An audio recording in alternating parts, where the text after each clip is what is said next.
సినిమాల ప్రభావం, ఇంట్లో పరిస్థితులు, పోలీసుల నిర్లక్ష్యం అన్నీ కలిసి జగన్ను నరరూప రాక్షసుడిగా మార్చాయి. దందాలతో దండుకున్న డబ్బుతో రాజకీయాల్లోకి వెళ్లాలనుకున్నాడు. సరిగ్గా అప్పుడే ఎదురు దెబ్బ తగిలింది. అది అతన్ని అధపాతాళానికి ఎలా నెట్టేసిందో ఇప్పుడు తెలుసుకుందాం. రామ్ సురేందర్ సెకండ్ షోకు వెళ్లొస్తున్నట్లు తెలుసుకున్న జగన్ థియేటర్ బయట తన గ్యాంగుతో కాపలా కాశాడు.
సాక్షాత్తు మట్టెవాడ పోలీస్ స్టేషన్ ముందే జగన్ బ్యాచ్ సురేందర్ ను కిరాతకంగా నరికి చంపింది.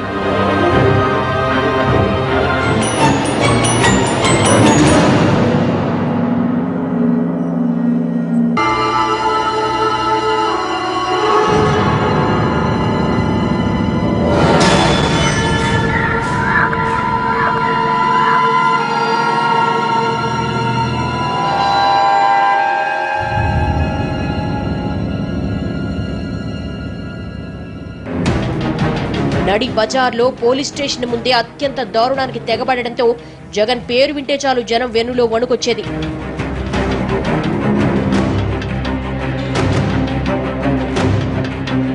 చట్టాన్ని చుట్టోలా చేసుకున్నాడు.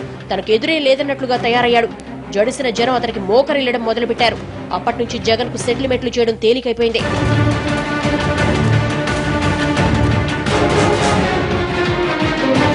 శివానగర్ లో తనే న్యాయం, తనే చట్టం, తాను చెప్పిందే వేదమన్నట్లయింది పరిస్థితి. అప్పటిదాకా తన బలాన్ని బలగాన్ని ప్రదర్శించిన జగన్ బలవంతంగా ఆస్తులు కూడబెట్టుకోవడంలో నిమగ్నమయ్యాడు. భూ కబ్జాలు మొదలుపెట్టాడు. సొంతంగా గన్మెన్ ను పెట్టుకున్నాడు.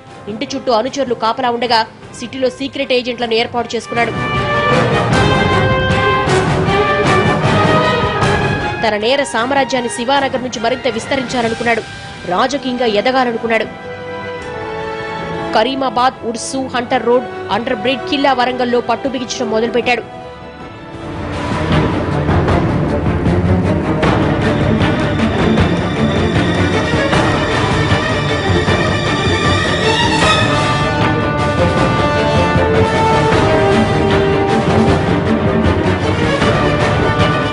గ్యాంగ్ వార్స్ రొటీన్ అయ్యాయి. నిత్యం ఘర్షణలతో ఆ ప్రాంతాలు అట్టుడికిపోయాయి. పోలీసులకు కంటి మీద కునుకుండేది కాదు. జనం భయం గుప్పిట్లో బతికేవాళ్లు. అడ్డొచ్చిన వాళ్లను మట్టు పెట్టేవాడు.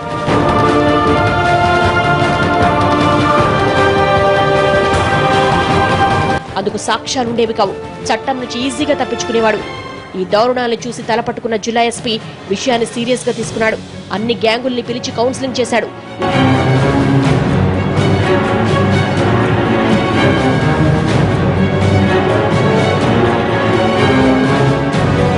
ఇకపై ఎవరైనా ఎక్స్ట్రాల్ చేస్తే యాక్షన్ తప్పదని హెచ్చరించాడు. అండమాన్కు పంపిస్తామని వార్నింగ్ ఇచ్చాడు. అందరు రౌడీల్లాగానే జగన్ కూడా వినయం ఒలకబోశాడు. కొన్ని రోజులకే జగన్ రాష్ట్రం ఉలిక్కి పడేలా ఒకేసారి ఇద్దరిని చంపేశాడు.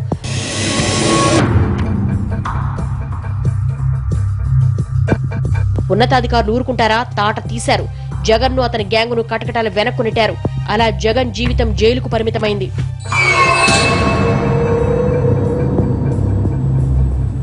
రియల్ లైఫ్ వేరు, రియల్ లైఫ్ వేరు. సినిమా సినిమాయే, జీవితం జీవితమే. జస్ట్ ఎంటర్టైన్మెంట్ కోసం సినిమాల్లో చాలా చేస్తారు.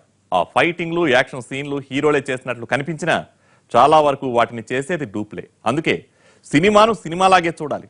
వాటిలో సీన్లను నిజ జీవితానికి అన్వయించుకోకూడదు. హీరో అంటే 10 మందిని కొడుతూ ఓ గ్యాంగ్ ను మెయింటైన్ చేయడం కాదు.